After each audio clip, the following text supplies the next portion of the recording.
dance floor. The party was in full swing. Many people, including Pratap and Nina, had made it to the dance floor.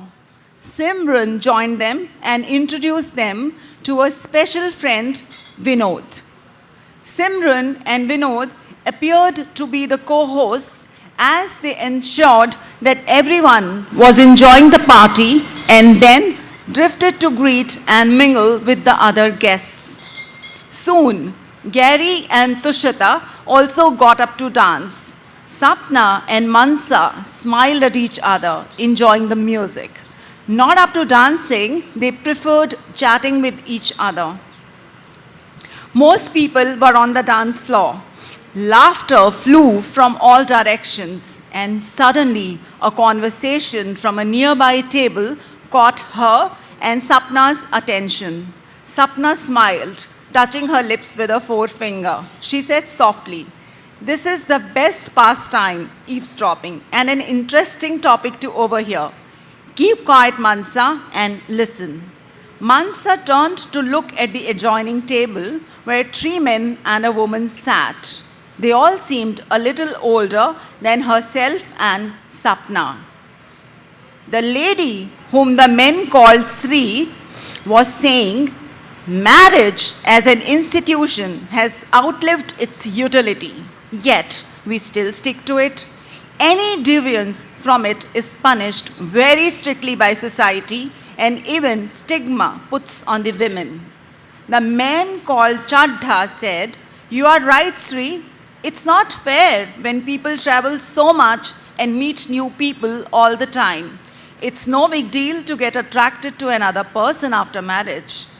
A male voice joined Sri in support, saying, "Totally, Sri. Attraction to something new is the natural instinct of the human." When marriage came into being as an institution, the life expectancy was 40 to 50.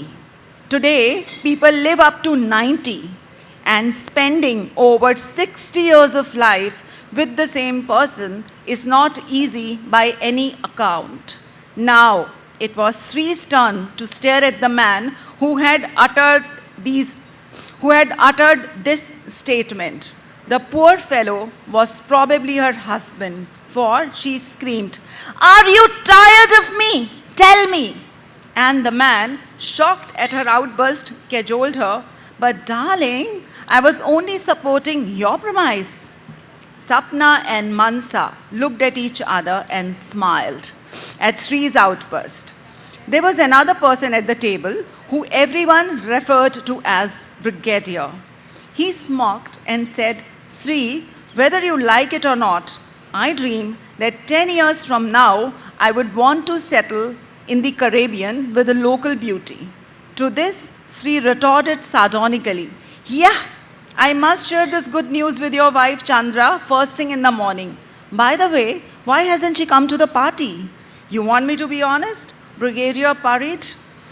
As Sri nodded, he went on, "Believe it or not, but when we are at home, Chandra says that she hates most of my friends and has had enough of them for over 25 years. Now says she cannot do it anymore. And she also says she would rather watch something on television or read and then eat and sleep early than waste time with my friends." Mansa, who was listening attentively, thought, "This Chandra seems so much like Abhijit. Maybe the only difference was that Chandra hated partying and had toured along with her husband for over 25 years before protesting. And Mansa would have loved partying but had no opportunity to do so as Abhijit hated partying. Life is weird," she thought in her heart, wondering where was the harm in following what one likes to do sometimes.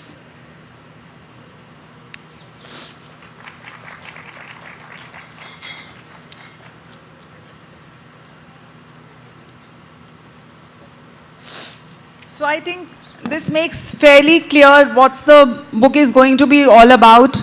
So basically, although the book moves, the narrative of the book spans 3 continents, 2 lives, But basically, the book touches upon the very contemporary, contemporary social issues, under the carpet issues, and many points, which are many premises that we tend to ignore or avoid and don't like to talk about. I'm going to read a little bit about the book, and then if you have any questions, I would be happy to answer. Mansa symbolizes desires, aspirations, and coming of age of contemporary modern South Asian women. Women have not enjoyed freedom in most societies of the world. In our part of the world, we often confuse modernism with aping Western culture, their sense of dressing, mannerism, fashion, music, brands, anything. When I say freedom, I mean freedom of all types, freedom of exercising options, making informed choices, decision making, awareness of the self, etc., irrespective of whether somebody lives in southern hemisphere or northern, rural hinterland or metros, is illiterate or well-educated. Strangest of strange is the fact that sometimes you have all the above factors: city life, financial prosperity, education, yet there is lack of self-awareness, more so in South Asia. My protagonist is one such woman, Mansa, who metamorphoses late in her life. While on her way to success, learning modern technology, familiarizing herself with computer and internet, suddenly she is exposed to a different world she has not seen before. More she gets sucked into the cyber world, more she understands the contrast in her real life and one that she encounters online. What happens when technology reaches these women? So I would like to share the blurb of my book.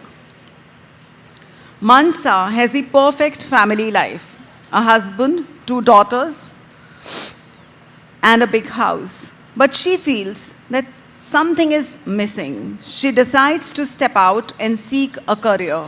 While enjoying the newfound freedom and confidence, she completely immerses herself in her work and her new life. Till one fateful day, when she finds herself embroiled in a passionate affair with an online lover. And then everything falls apart. Will she give it all up for the elusive mirage created by the stranger? What turn will her life take next? 31 Miles explores how the onslaught of technology into our most personal and intimate spaces will impact human relationships, interpersonal relationships, and the dynamics in established institutions like marriage.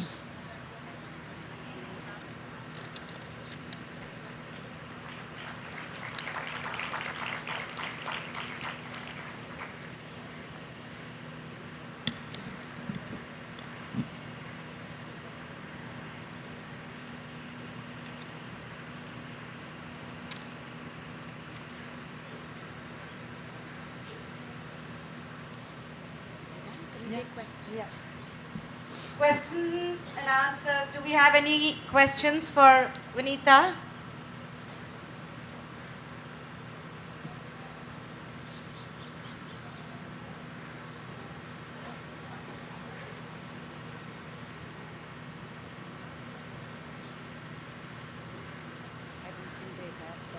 That's fine. You can say thank you in book signing, and I will also say thank you. You can say thank you and then I'll thank you. Okay.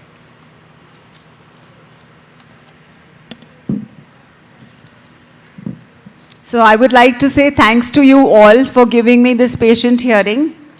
And thanks Sanjoy, Namita, William for creating this beautiful platform, an opportunity for debut authors and all the wonderful people who are sitting here.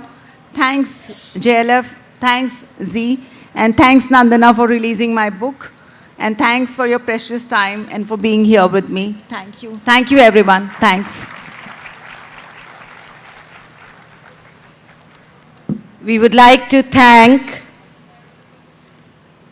the author of 31 Miles, Vinita Bakshi. Can we please give her a big round of applause? Thank you so much.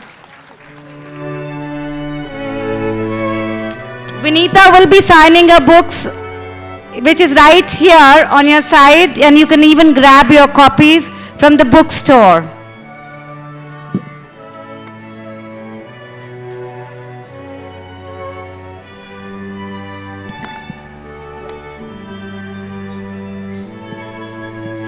We'll be starting our next session in about 10 minutes' time. We, the people of India, we also have a polling question for this. Is the Indian Constitution relevant in contemporary India? If you please give a missed call for a yes on 080 306 36524, and if it's a no, then it's 080 306 36528.